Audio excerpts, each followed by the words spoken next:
맥두걸 박사의 자연식물식 제10장 알코올과 커피는 어떻게 살을 찌게 하나. 당신이 평소에 커피와 술을 마시는 사람이라면 그것들이 우리 외모와 건강에 어떤 작용을 하는지 알고 싶을 것이다. 어떤 사람이 커피나 술을 마시고도 멋있어 보이는 이유는 광고에서 유명인사를 보여주기 때문이다. 그러나 이것에 중독되어 있는 사람들에게는 커피와 술이 그들의 삶을 황폐하게 만든다. 나는 이 두 형제를 절대 추천할 수 없다. 많은 상업용 미디어에서는 조금씩 먹는 것은 오히려 건강에 좋다고 선전한다. 과연 그럴까? 하나씩 알아보자. 알코올은 칼로리의 농축물이다. 14세 이상 미국인의 1년 평균 음주량은 순수 알코올로 따져서 10리터 정도다. 알코올 1g당 7칼로리이므로 칼로리만 따져서 1인당 1년에 71,232칼로리를 흡수하는 셈이다. 만일 이 칼로리가 모두 지방으로 전환된다면 1년에 1인당 9kg의 살이 찌게 된다. 미국인의 3분의 1은 술을 마시지 않으므로 술을 마시는 사람은 실제로 12kg 이상 몸무게가 늘어나는 셈이다. 술을 마시면 살 찌는 이유. 와인이나 맥주 한 잔은 알코올 1g당 겨우 7칼로리에 불과하지만 알코올은 여러 가지 방법으로 살을 찌게 한다. 알코올은 몸의 인슐린 수치를 올려서 장의 당 흡수를 자극한다. 지단백 분해 요소라고 불리는 효소를 활성화시켜 지방이 지방세포에 쌓이는 요인이 된다. 인슐린은 또한 지방세포에서 지방이 분해되는 것을 차단하는 역할을 한다. 칼로리와 대사순환의 부정적인 측면보다 더 중요한 것은 알코올이 먹는 음식과 올바른 신념을 엉망으로 만든다는 데 있다. 알코올은 기름진 음식을 더 끌어당겨서 다이어트에 대한 당신의 노력을 깨뜨려 버린다.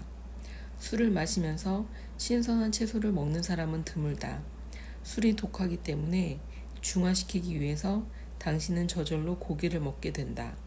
그래서 동양의 승려들이 술과 고기를 금하는 것이다. 당신이 아무리 금욕주의자라고 해도 술 한 잔 마시는 순간 고기를 찾게 될 것임은 자명한 일이다. 알코올은 지방 분해를 방해한다. 알코올의 칼로리는 복잡하다. 또한 그 자체만으로는 반드시 비만을 일으키지는 않는다. 사실 많은 알코올 중독자들은 살이 찌지 않았다. 특히 여자의 경우 알코올을 마시는 사람이 그렇지 않은 사람에 비해 날씬한 것으로 밝혀졌다. 한 병원의 실험에서 56명의 알코올 중독자에게 2,600칼로리를 먹게 하고 추가로 1,800칼로리의 알코올을 제공했다. 결과는 놀랍게도 알코올을 마시지 않은 사람보다 체중이 늘지 않았다. 다른 연구에서는 적당한 식사 외에 2,000칼로리의 알코올을 추가했는데도 체중이 늘지 않았고 2,000칼로리의 초콜릿을 먹은 사람에게서 오히려 체중 증가를 보였다. 알코올은 음식물 섭취를 통해 얻은 칼로리를 내보내는 성질이 있다.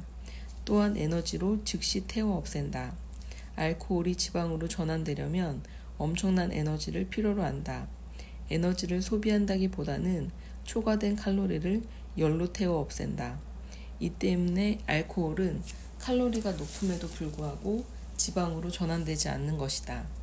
그러나 문제는 알코올과 지방을 함께 섭취했을 때 일어난다. 그러니까 술과 고기를 함께 먹을 때 일어난다는 말이다. 알코올은 지방이 지방 조직에 안착하게 하고 지방을 태우는 것을 방해한다. 따라서 알코올은 살을 빼려는 당신의 시도를 좌절시킨다. 당신이 계속해서 알코올과 지방을 섭취한다면 알코올의 칼로리는 육체 활동과 신진대사로 사용되겠지만 지방은 지방 조직에 차곡차곡 쌓일 것이다.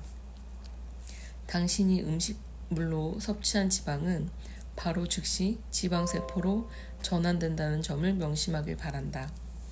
만일 고탄수화물 음식과 함께 알코올을 섭취한다면 저지방 식사는 살이 안 찌기 때문에 지방으로 저장되지 않고 열로 태워 없어질 것이다. 사실 고탄수화물과 알코올을 함께 섭취하면 살이 빠진다. 알코올 순환대사에는 열이 필요하기 때문에 에너지 소비량이 증가하는 것이다. 그러나 술을 마시면서 찐 감자를 먹는 사람이 있을까? 안주로 통곡물과 채소와 과일을 먹는 사람이 과연 얼마나 될까? 알코올을 끊었지만 살이 찌는 것을 걱정하는 사람은 저지방식, 그러니까 고탄수화물 식사가 아주 중요하다. 각종 연구 결과에 의하면 과도한 알코올 섭취 때문에 생긴 각종 현상, 알코올성 간염, 간경변증, 영양결핍은 과일과 채소와 녹말 음식을 주로 먹는 사람들에게는 발생하지 않는 것으로 밝혀졌다.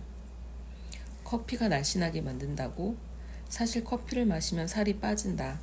카페인과 같은 화학 성분이 식욕을 감퇴시키기 때문이다. 일반적으로 커피를 마시면 속이 안 좋아서 식욕이 줄고 결국 살이 빠진다. 그러나 식욕 감퇴는 평생의 건강을 위협하는 거식증의 원인이 되기도 한다. 1915년 이후로 카페인의 섭취는 대사순환율을 높이는 것으로 알려져 왔다. 사실 2잔 정도의 커피, 블랙커피의 경우는 3시간 동안 몸의 대사순환을 높인다. 카페인을 섭취하면 지방세포에서 지방을 떼어놓는 효과를 보여 지방을 혈관 속으로 2배나 늘린다.